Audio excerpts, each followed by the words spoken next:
Adventurers have got to adventure. So here I am at the start of the Kintail Trail, which is 74 kilometres, 1,800 metres of ascent, and I've got all my stuff on my back for 4 solid days of fun. Not in the sun, I'm in Scotland. Up in the pine woods, still raining. Who doesn't love a Highland cow? This is one of the pleasures of walking in the Highlands, and almost makes up for my very damp knickers. They're looking at me very suspiciously, rightfully so. Oh, here we go. They're such cute animals. So I've got to Cannock, and look what awaits me here. Something very, very charming.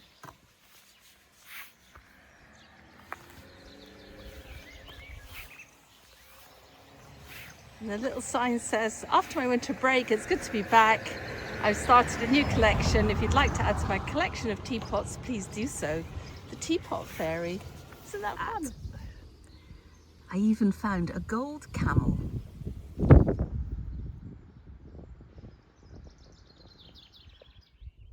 This is Comer Wood Dun, a large stone-built circular building from the Iron Age, a kind of fortified enclosure. I mean, now it looks just like rocks, but you can see it's in a good commanding area. Let's go and have a look at it.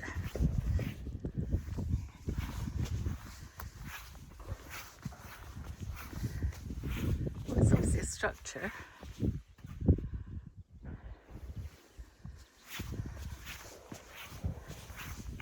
There's guns in the background, they're shooting in the forest. Hopefully not me.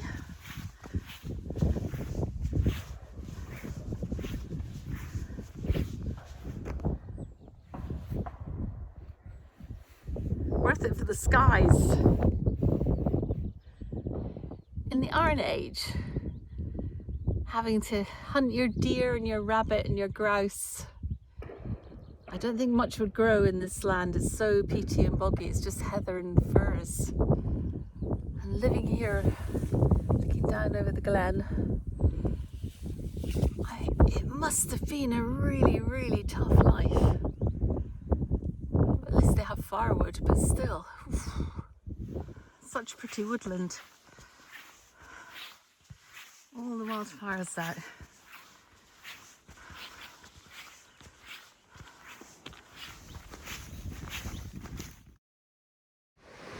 That's me done for the day, and I'm here beside Dog Falls, which is really beautiful, this waterfall, and I've got my socks drying and the coffee on the go.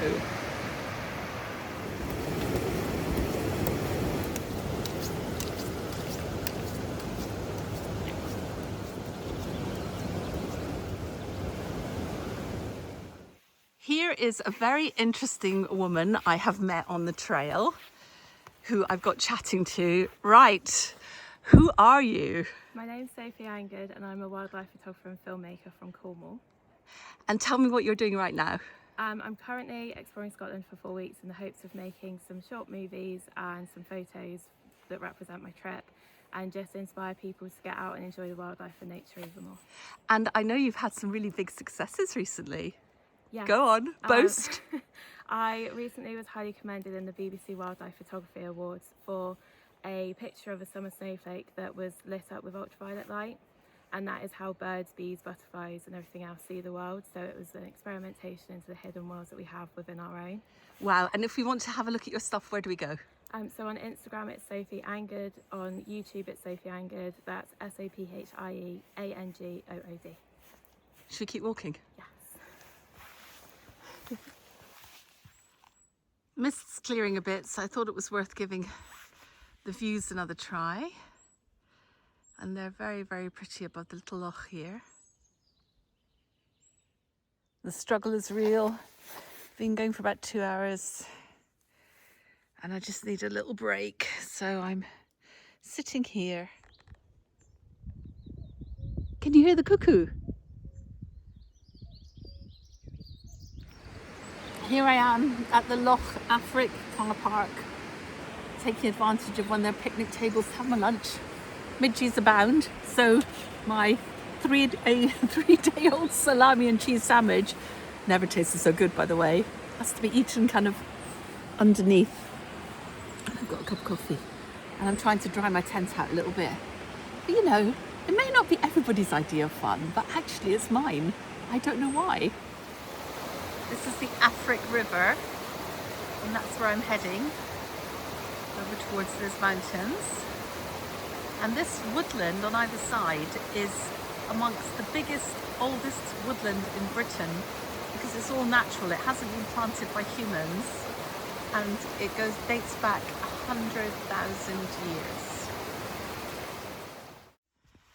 Just seeing a very little snow left there on the hilltops.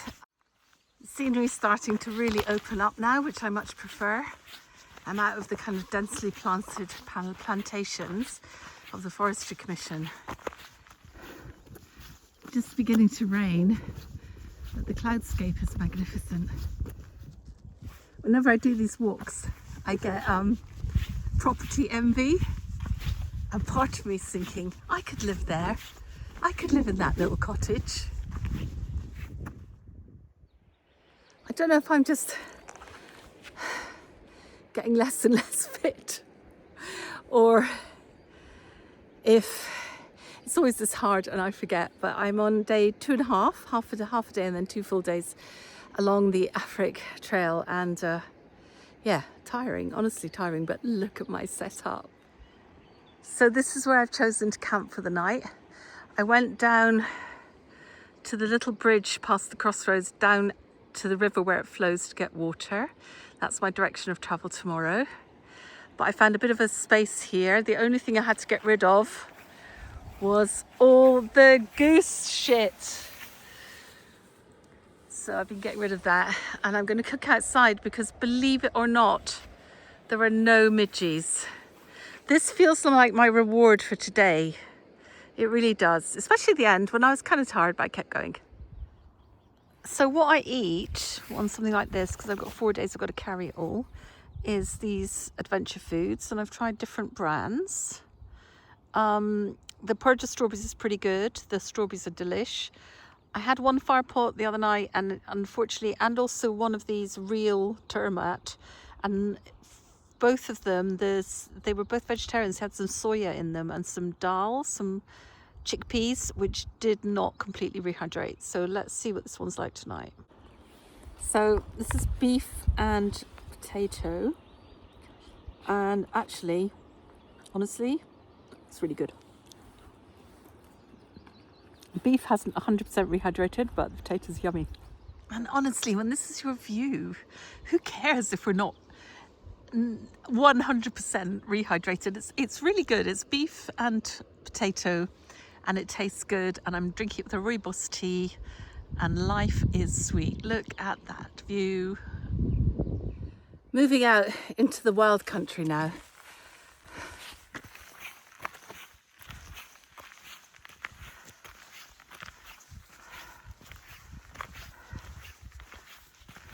This is fantastic walking. It's not raining.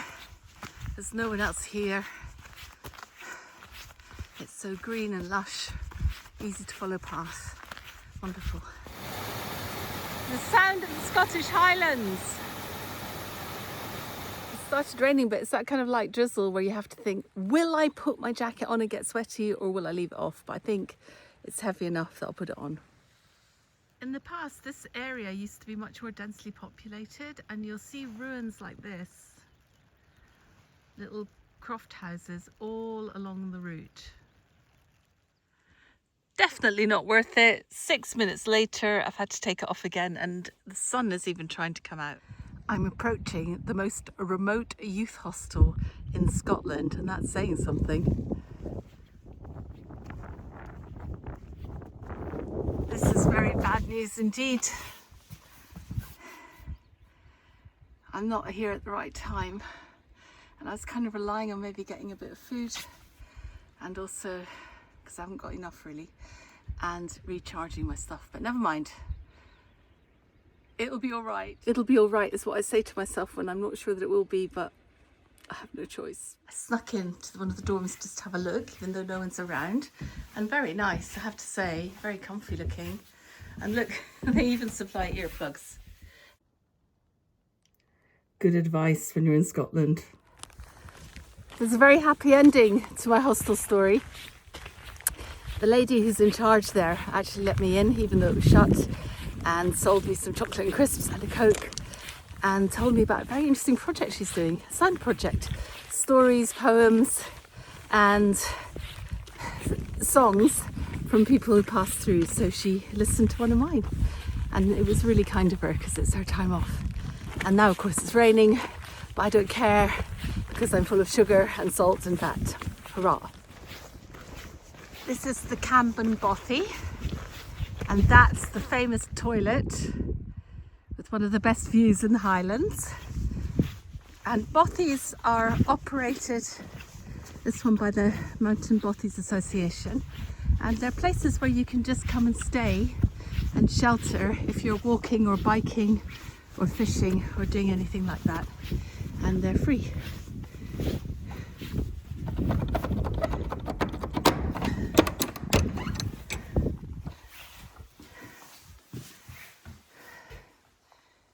So coming inside, welcome. Take your rubbish, don't leave food, bury your poo, and then it's just somewhere that you can take shelter from the rain. Look at this, great.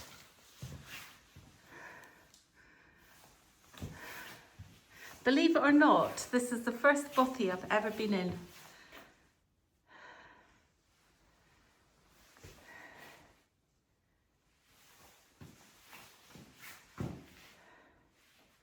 You can see what a lifesaver this would be if it's freezing cold or it's pelting with rain and you get caught.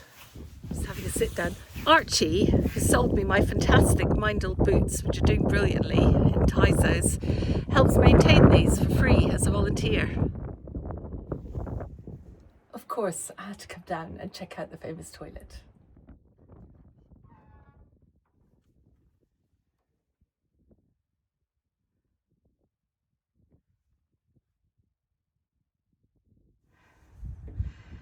I have to say, as bathroom views go, it is pretty spectacular.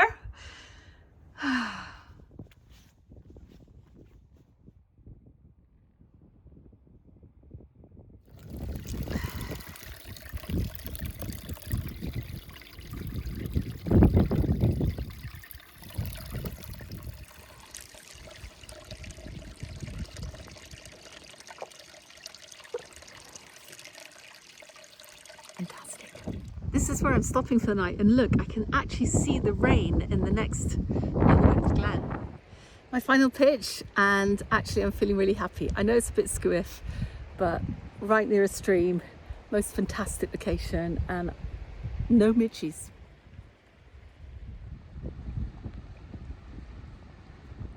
I'm waiting for the kettle to boil. Got a cookie. This is my view. And yeah, earlier I felt like I'd failed because I've only done 14.7 kilometers today and I wanted to do 16, and that is just such rubbish. And then I look around me and I feel like I won.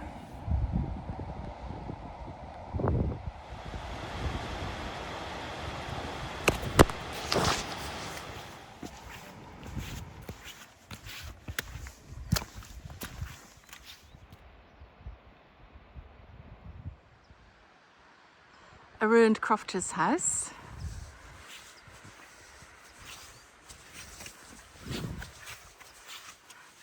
Very simple. Seat.